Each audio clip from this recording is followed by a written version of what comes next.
What's going on, everyone? Welcome back to the show. So we're going to talk about Kyrsten Sinema today. I've been talking about Joe Manchin the last couple of days, and Kyrsten Sinema. This is a very similar story. Okay, this is not going to be a surprise to a lot of you, but this is still shocking news. So that's what we're going to focus on today. But first off, on this channel, we talk about financial news and what's going on in Washington, D.C. If that sounds like something interesting to you, please subscribe to the channel and hit that little bell notification. That way you'll get notified anytime we put out a video. And like always, if you see my name and a picture of me in the comment section, make sure you see a check mark next to my name. That check mark signifies that it's me. If you do not see that check mark, it's not me. It's someone trying to impersonate me. Okay, so before we get started talking about Senator Sinema, I do want to talk a little bit about YouTube Shorts. So I'm going to start doing these YouTube Shorts. I did one about 3 days ago, and I'm going to start doing these on a regular basis. So you're going to see my daily videos, regular videos that I put out. And then I'm also going to do these shorts. Now, these shorts are 60 seconds, okay? They can be anywhere from 15 seconds to 60 seconds. And I'm just going to talk about one topic. I'm going to ask you guys to let me know how you feel in the comments section below.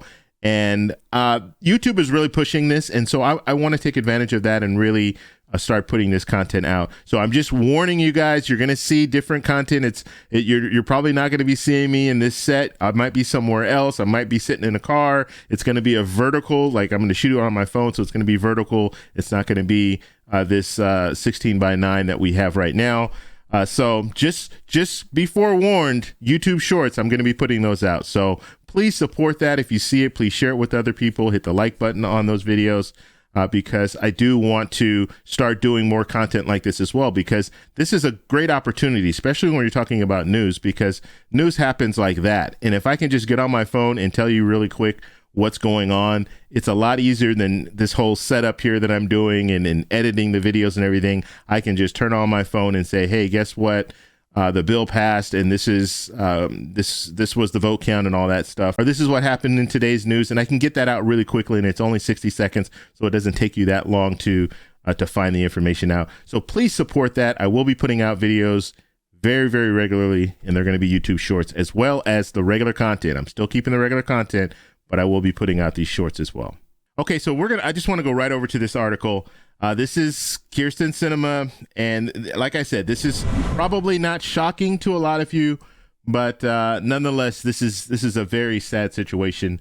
But let's go ahead and read it here. Kyrsten Sinema raises over $1.5 million in fourth quarter while opposing key pieces of Biden agenda.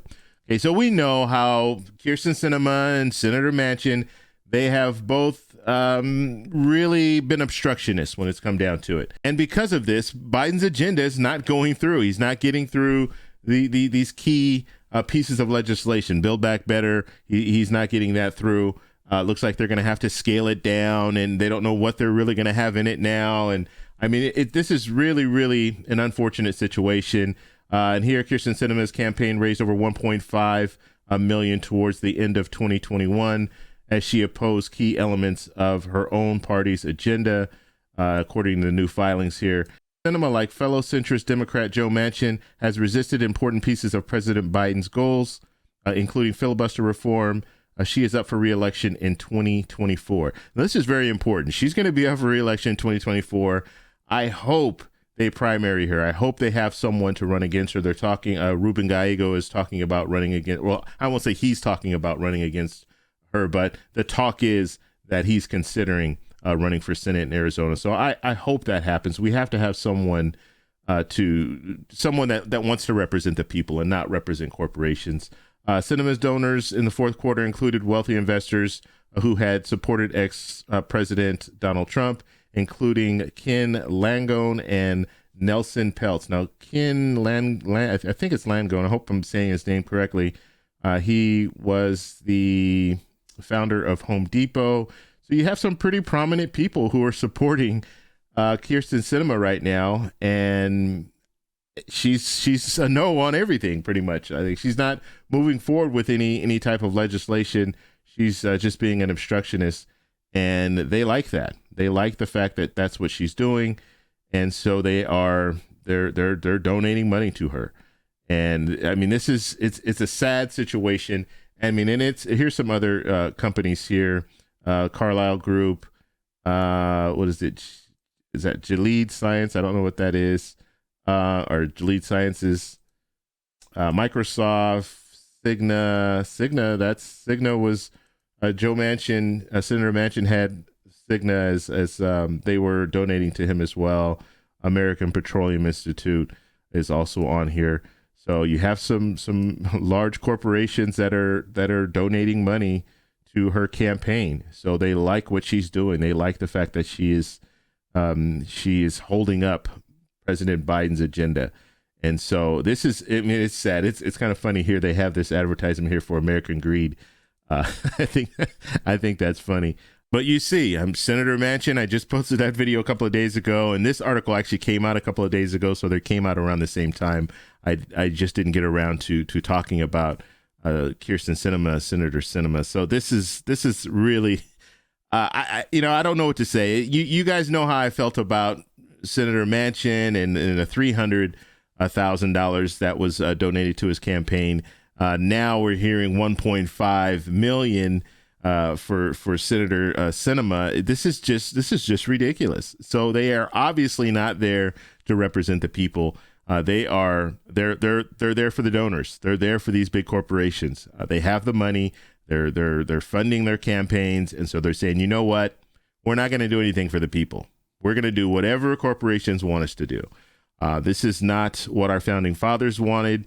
And I'm a strong advocate for some type of campaign reform. I mean, we really need to look at the money that goes through campaigns, and we have to address this, because this is a situation where the people will never get what they want if we have corporations just throwing all this money at these politicians.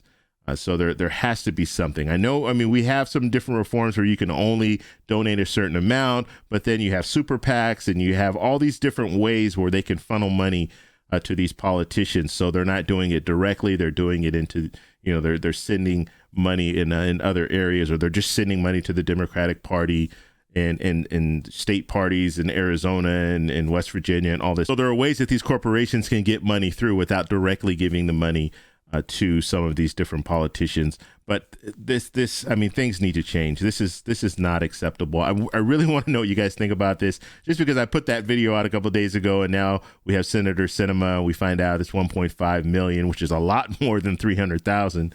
And Senator Sinema she's very rarely interviewed, and she doesn't talk much about the reasons why she's saying no.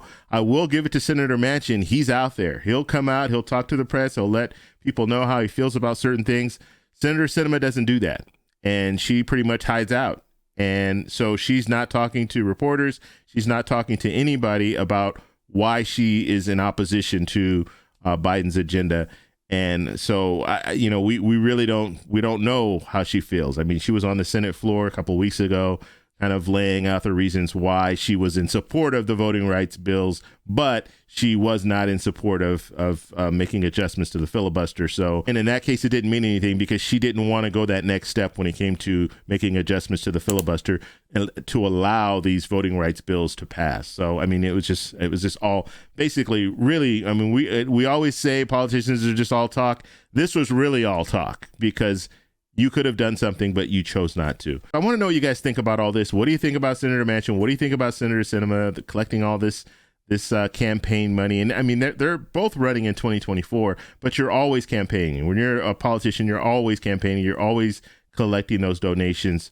And so we'll have to see what happens in 2024, but the American people can't wait that long, and things need to get done now. So hopefully they can come to some type of an agreement when it comes to Build Back Better, maybe have a smaller version of Build Back Better, or do something, and then move forward with some legislation that they can do in a bipartisan fashion as well. But at the current time, corporations are winning out. They're getting their way, and they're getting their way mainly because of Senator Sinema and Senator Manchin. So let me know what you guys think about that down below. If you like this video, please give me a thumbs up.